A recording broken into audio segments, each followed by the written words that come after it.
So we've got a great panel over here to take on these questions, but I thought I'll just lay out the context for this.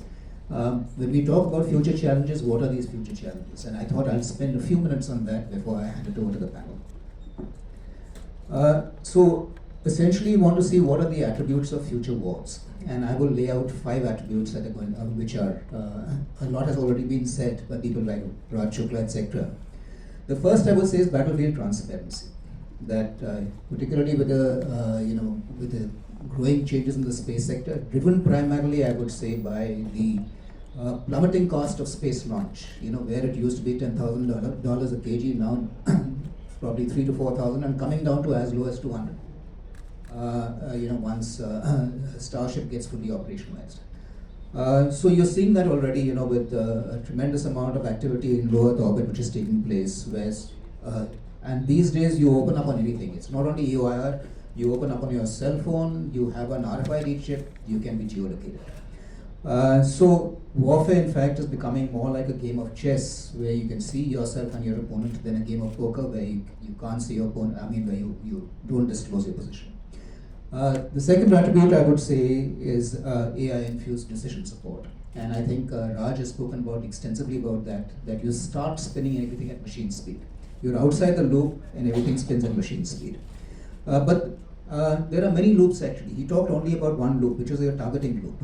There is another loop that is related towards procurement. There is another loop that is related towards acquisition, towards construction. So all these loops have to start spinning much faster so that you can produce capabilities in a finite amount of time. The third attribute I would say is long-range precision strike, and you're seeing that across a wide spectrum, starting from the low end of loitering munitions, drones, etc., and going all the way to the high end, which is conventional prompt strike, ballistic missiles, hypersonics, etc. Cruise missiles are all in between. Now with this, you can say that the relevance of geography is starting to decrease because you can see far, and if you can hit far, then geography doesn't become all that important. Another thing that happens is that it allows you to concentrate effects while remaining distributed. So distribution becomes, it becomes another important characteristic in its context in the maritime sense, at least, is distributed maritime operations, where you have vast dispersed forces over vast spans of geography, but you can concentrate the effects because you've got the ability for long-range strike.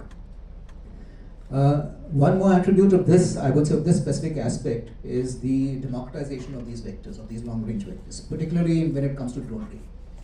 And therefore, your threat becomes almost omnipresent. At any given time, you are under threat at all times. You also have to, in a sense, if the plane is going to go over long distances and going over several hundred kilometers, you have to rethink your force structure also. If aerial engagements are going to take place at 300-400 kilometers, then certain high-end attributes of aircraft, like thrust vector control or supercruise, etc., you might have to rethink whether it's worth investing that sort of money into these attributes if you're not going to use them because your engagements are taking place over these ranges. The fourth attribute I would say is secure networks, and you have to have so that you can maintain coherence. You have many moving parts in battle.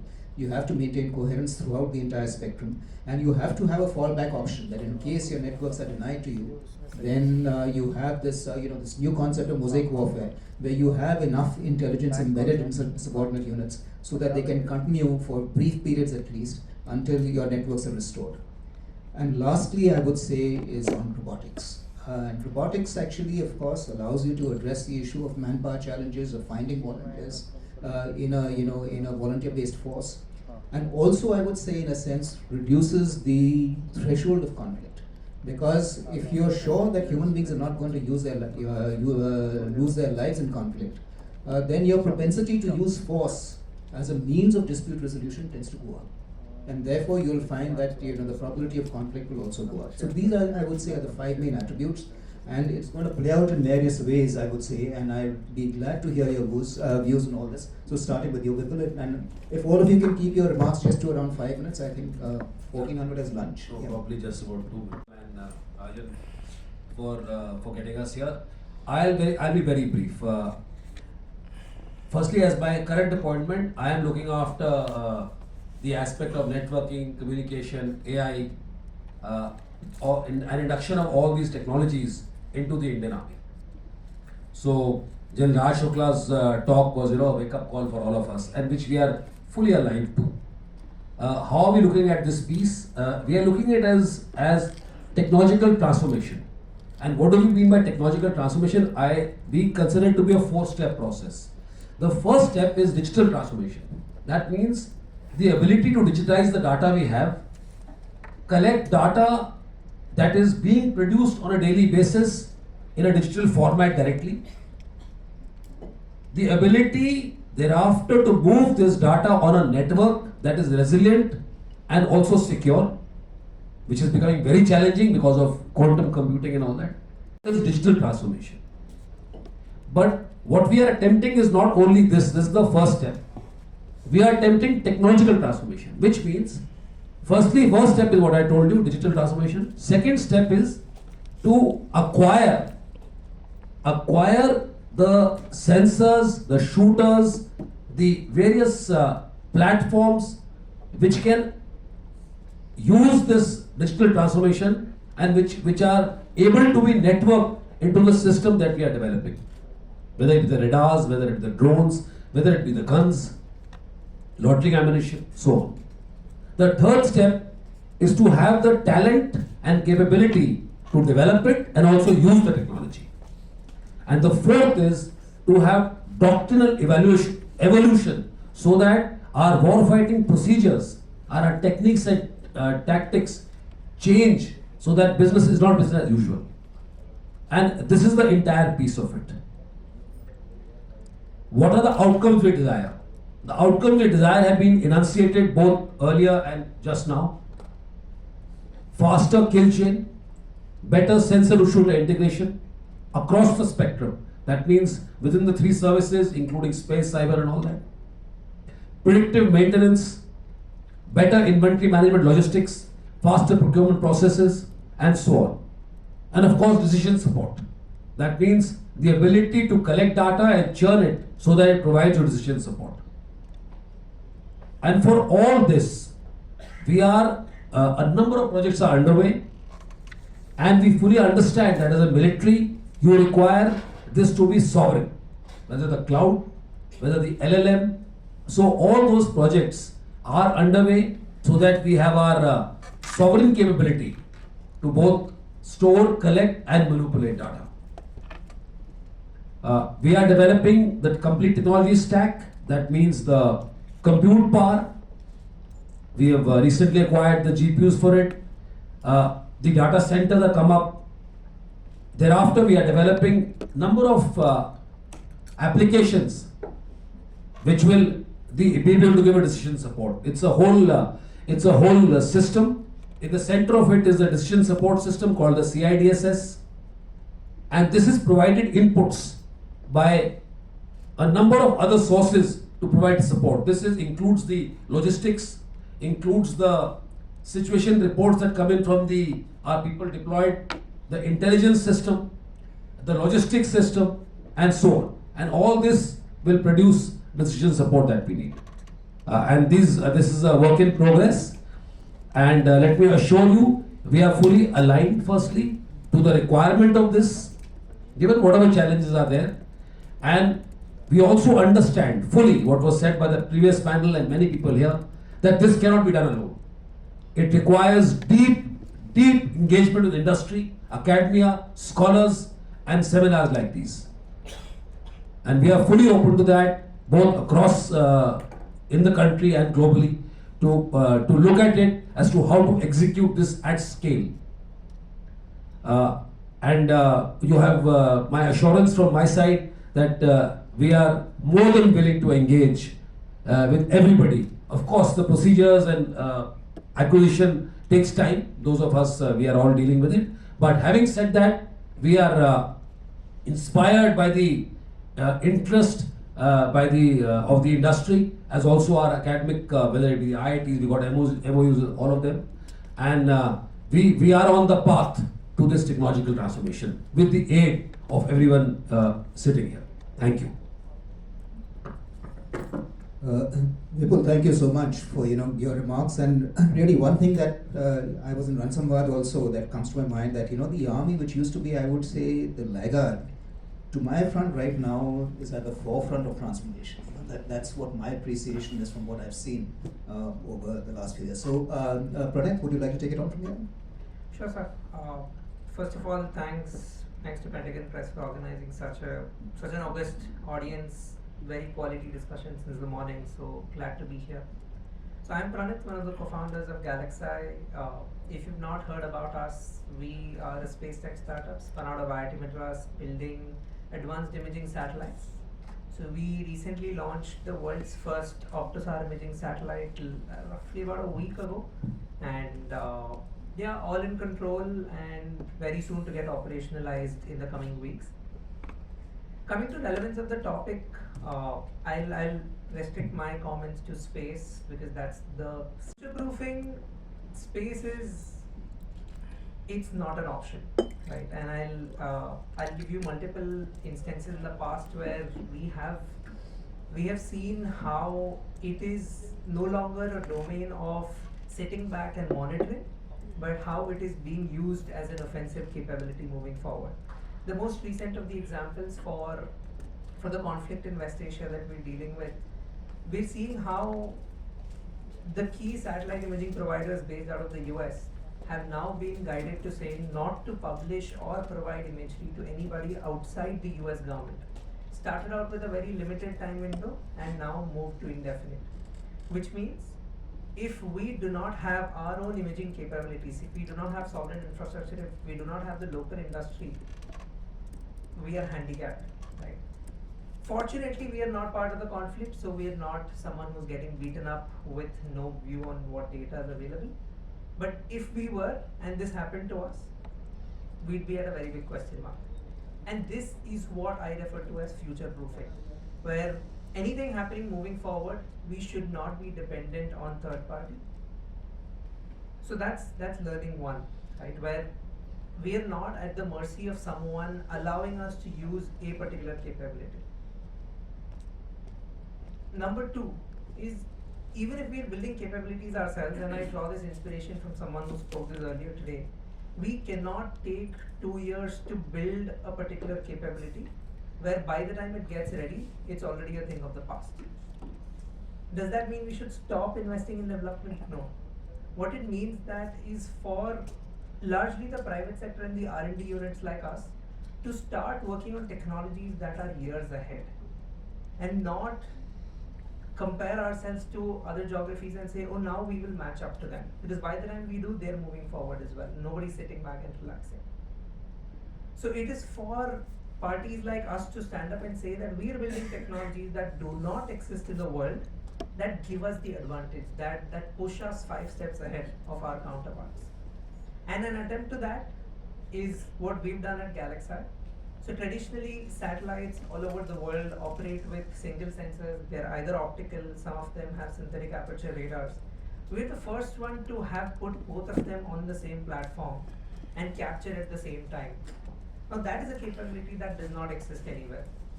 Which means as a country today, we have capabilities that push us a step forward, not just in terms of technology, but in terms of the years of R&D that we are.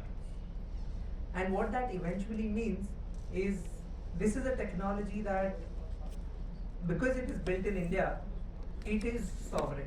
You take control of the asset when you need it, and not at somebody else coming in and telling you not to use it. So I think how space is being future-proofed, or there are enough and more efforts to be doing this, is one, have capabilities in-house.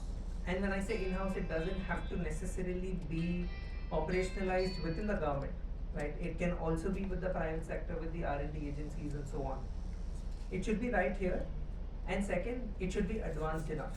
We cannot have capabilities in-house but not of the right time. So I think these are 2 key variables that we should be spending time on. And that said and done, there are more than enough efforts. We have key strategic programs coming up in the years to come. There are significant R&D efforts, not just in ISR, but across communications, navigation, PNT, the broader segment. And pretty much every domain of space, we're speaking of SSA, anti-satellite, I think it is being recognized as a domain of a lot more importance, and I think we're in the right. Comments and congratulations on the satellite launch. Also, I thought I'll just add one more. Of course, you said that you have to look deep ahead. And also, I think maintain a high degree of agility because things are changing that rapidly. You should be able to course correct also, as in case you have observe something that forces you in that direction. Absolutely agreed, sir. Just if I just take 30 seconds, and this is a very personal learning. So we don't come either from the ISRO backgrounds or the MOD backgrounds, but as people graduated from IITs and all of these things, our biggest learning is that agility is what will help us scale. If we build specifically for, let's say, the Navy, where you want wide swath but a little coarser resolution, versus the Army Air Force, which is the vice versa, we're not going to scale. 100% agree with that. Kiran, on to you. For listening to us. Thank you for your insight as well, sir. I'm the founder and CEO of India'sWarfighting. We focus on low altitude airspace counter drone systems. That's our specialty. So again, and I would like to stick to that area in this context. When it comes to low altitude airspace or counter drone, right? I think which is the current problem in the world. If you look at most conflicts, whether it's Shahid drones or whatever other drones that are coming in the low altitude airspace and coming in, destroying critical infrastructure. And if you realize most conflicts now is no more about killing people, it's like disabling the country in some way or the other, like focusing on their critical infrastructure or water or some kind of utility to disable. So now when it comes to this particular space, I think we have to go back to some of the fundamentals, saying that, what is the difference between infrastructure, applications and control systems, right? So if I'll give you some examples. If roads were the infrastructure and cars are the applications and traffic management systems are control systems. So you have to understand these three segregations very clearly and where you are playing. As counter drone systems in the low altitude airspace, we are playing in the infrastructure space, right? We are not really playing in the applications or the control system space, maybe some little bit of control systems. So the country needs to start thinking in terms of unified military civilian infrastructure as far as low altitude airspace is coming. I'll tell you why. One side we are saying that we are going to enable logistics drones and we are going to build thousands and thousands of drones, but how are these drones going to fly if the security network is not there, right? You are not going to allow any drone to fly across an embassy or across a city without having security in place. And the same thing, if military systems have counter drone systems that are cut off from the main system, they are going to take down any drone that comes into its vicinity. So it's a unique space in low altitude that military civilian integration is mandatory, right? It becomes a key element. And unified infrastructure is going to come into space, and that is what we are kind of, I think, preparing India for. When we come to the topic right now, saying that we have written a lot of papers and put it up in front of military, don't look at this as buying counter drone systems, because the BSF will buy a counter drone system, Navy will buy a counter drone system, and then Army will buy a counter drone system, and all three are there on the border, right? And they are going to fight against each other unless you have a unified infrastructure approach, quite like mobile networks or roads and so on and so forth, right? So the infrastructure plays is extremely key, and in unification, which comes from the J part of, I think, JAI, I'd say. The second thing, when you look at Atmanirbharta, I 100% agree with saying that we need to build capability, but I would say that capability first for the country before you can build it in-house, right? I think I would always rate that way above. Has to think about this. The entire world is thinking about this. The developed nations, developing nations, they're all thinking about this at the same time. But no one really has the answer, right? So this is the time to kind of set the context, and the only way to do it is to do it in an integrated manner where we also think about the infrastructure, we think about the technology, we think about AI, and how all of these things come together for a much faster response, because that really is going to define how the next war plays out. So how fast we see, how fast we decide, and how fast we act. right? All of these depends, and all of this information comes from data. So two of the most recent things that have happened, right? Of course, operations in drones have become ubiquitous. Also with the Venezuelan Operation Resolve, it's been apparent that things, malware or systems are compromised quite a long time before the action actually happens, right? So when the kinetic sense comes into effect, that's only the action, and that's what we see in TV, and that's what we see the action happening, and we all pay attention to that. But then all of this is probably at least a couple of years in the planning, right? So that's where forensics also comes into the picture. So forensics is increasingly making its way into the OODA loop. It's not just post-op anymore. It's also while the action is taking place. And the only real way we can actually, act and probably create an impact and set the way forward. There's also an opportunity for us. All depends on how quickly we integrate, how quickly we close the loop, and how deeply we, bring the partners, the industry, the government, all of them on board. Thanks, Ripple. So I think a common theme, which I would say is right across all speakers, is the necessity for speed. I think speed is the essence in today's requirement. So on to you, JVS. Thank you very much, sir, and very good afternoon. First of all, I represent a company called Paradigm IT, whose focus is only the sovereign AI space, wherein we actually develop the edge intelligence boxes on the infrastructure side, like piggyback into what Raju is saying. The second part is that we actually solve the problems using agentic AI. And third part is the control plane part, the security control plane part, which protects what goes out, even in the air gap systems. Right, so that provides you the governance, while the rest of the world is focusing more on this core cyber security part. These are what we are doing. So coming back to what I come from, with my 3 decades of experience with L&T before joining Paradigm, we had extensive experience along with Paradigm in smart cities and smart infrastructure, critical networks, and data centers. One of the biggest learning there is, it's not the technology that is actually limiting us to implement any of those things. Piggyback to what you said, sir, on the speed side. The biggest challenge we faced, which is very similar to what it's going to be applicable even in the military side, is all about how do we bring in these devices, the data coming in a secure way, and then finally put an action on the top of it. This is dependent on a larger ecosystem. I think one of the challenges we faced was the interoperability of these sensors, for example. The interoperability of the data that is coming in. The interoperability of these networks that are actually available during that time. And then comes the decision making coming on the top of it. So this was the biggest learning when we build the population scale things. One of the things which we have done earlier is implementing a crowd management in a place like Kumbh Mela, where in such 600, almost 600 million people were actually there during the event. The challenge was how do we get that data in real time and then get the healthy decision making help the officers there. But what we have learned there is, what I should add is that while that was the old story, in the latest things what are happening for last year or so, I think some of these things are possible if we are able to get into the contextual intelligence, the right security control planes. I think with agentic AI, the autonomy which was talked in the morning is fairly possible.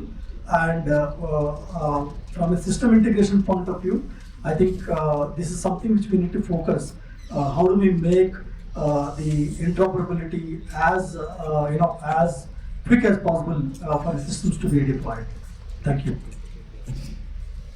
So I think we're out of time, but I think we're in time for lunch because I think 1400 was a hard stop and it's still like 3 minutes to go. Just a minute of closing remarks. Where firstly I'd like to thank all the speakers for sticking to the timeline so that we are back on schedule. Secondly, I think what is really required is the recognition of the fact that we are on the anvil of not an evolution but a revolution in military affairs. If you add up all these things that we've heard of today, these changes are no longer evolutionary; they are revolutionary, and it's this more of the same is something that's the first thing that we have to ditch and get rid of. You have to look at transformational solutions to the problems that we're confronting today. And from a governance standpoint, I would say is that you have to create the ecosystem, you have to create the standards so that you allow plug and play systems to take place, that allow interoperability, which has been mentioned about by almost all the speakers, and I would say even the financial and other enablers to allow this entire process to move at machine speed, so that you find solutions which can be fielded in short spans of time and remain relevant from conceptualization to fielding. So it remains for me once again to thank all the speakers and thank you for sticking to the timeline too.